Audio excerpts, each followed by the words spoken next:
Hello everybody, this is Detective Daddy from Boston, Massachusetts, and welcome back to my channel. This is going to be Nickel Hunt in Book Fill number 12 for 2021. And here are the coins we're going to be hunting. There's $100 here, and these came from multiple banks over multiple days, as with the coin shortage, it is a struggle to get a box of coins, either pennies, nickels. Forget quarters completely. I've been told by banks, don't even ask. And they said they're very low on dimes as well, so I'm lucky to get pennies and nickels, and I'll take what I can get for now. But let's stop yapping and let's start hunting. I'll be back with the first find. This is not what I want to see. All bright, brand new, shiny nickels. I'm going to look at them anyway, see if I find any errors or maybe a blank planchet. I'll let you know. Nothing in roll 1, on to roll 2. Now that's just simply not funny at all. I just set these up any old way as I got them from various banks as I mentioned, and the first two, uncirculated. Let's move on to roll 3. Okay, we are on roll number 8 and have our first 40s find.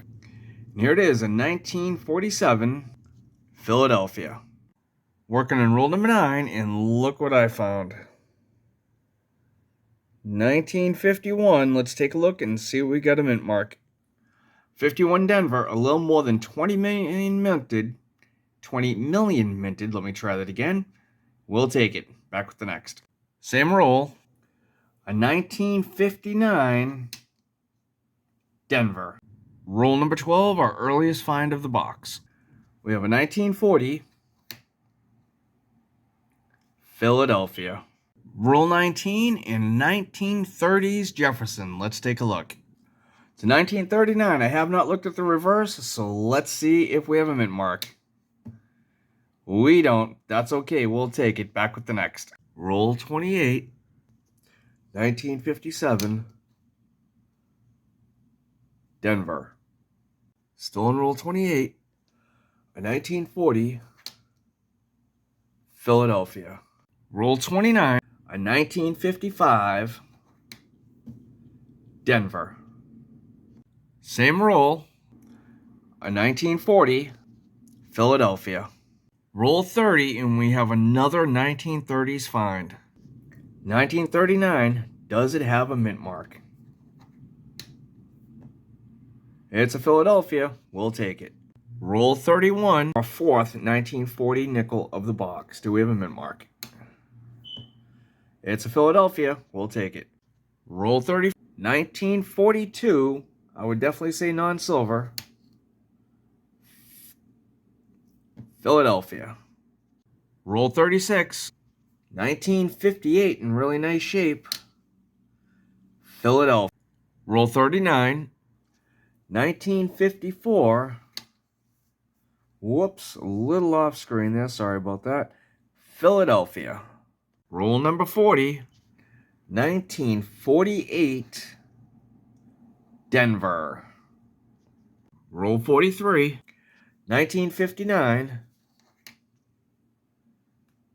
Denver. Still in the same roll. A 1953. Philadelphia. Roll 45. Another 1958. Do we have a mint mark? Denver. Still on roll 45. And another 1958. Wow, what are the chances? And it's a Denver. We'll take it. We'll be back. Roll 46. 1954. Denver. Same roll.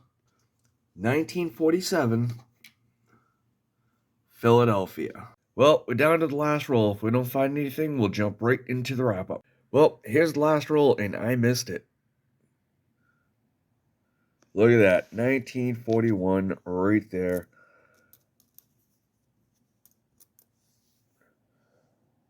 Philadelphia. Okay, for the wrap-up here is what we have. Over here, we have two 1939 Philadelphias. And then in the next column here, we have four 1940 Phillies, a 41 Philly, followed by a 42 Philly, non-silver.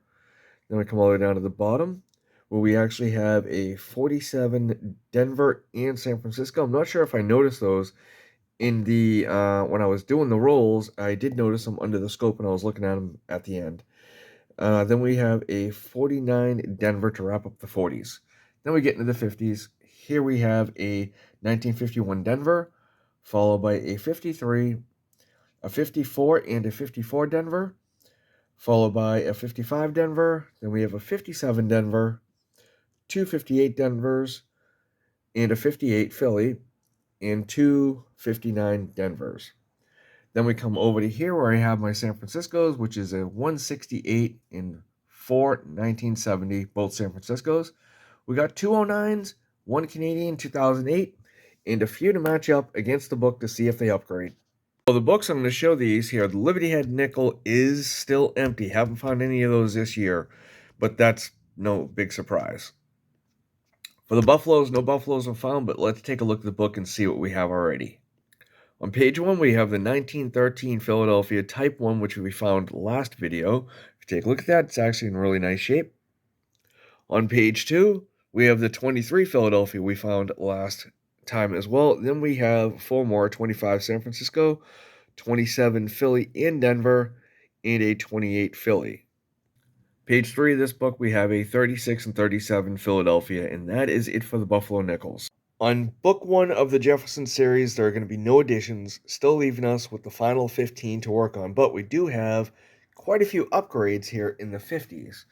And I don't think this is something I've been paying much attention to, but definitely did this time, and glad I did. Let's take a look here. The 53D, as you can see, that one is just really dirty, and the details are a lot better. Then we have here the 54, which the details on the one I have are pretty worn, and this one has much better details. And again, the 55, just a much better looking coin. Then we come down to the 58, which that is actually a really nice looking coin. You can't see it, but that'll make the 58 and 59 in this looking really nice. Then lastly, we come down to the 59 Denver. Again, just really nice hair detail. All those are in, and that looks a lot better. Now let's move on to the other two books. Lastly, in book 3, I'm going to upgrade the 1960 Denver as well. Here is book number 2, and as you can see, it is already completed, but we do have one additional upgrade. I'm going to show you real quickly if I can get rid of the glare. There we go. Just a very nice 89p, much better strike. In the last book, book 3, as you can see, it is completed. We did the last time find that 2021 Denver. I am noticing right now there are a couple in here, especially the 2007, 2008 Denver. I would definitely like to upgrade. And over here, these aren't looking too bad at first glance. Just kind of giving you a quick overview of these. And there is the last of them there. Well, that's it for this hunt here. I hope you guys have enjoyed this as much as I did making it. If you do, like and subscribe. Until next time, happy hunting.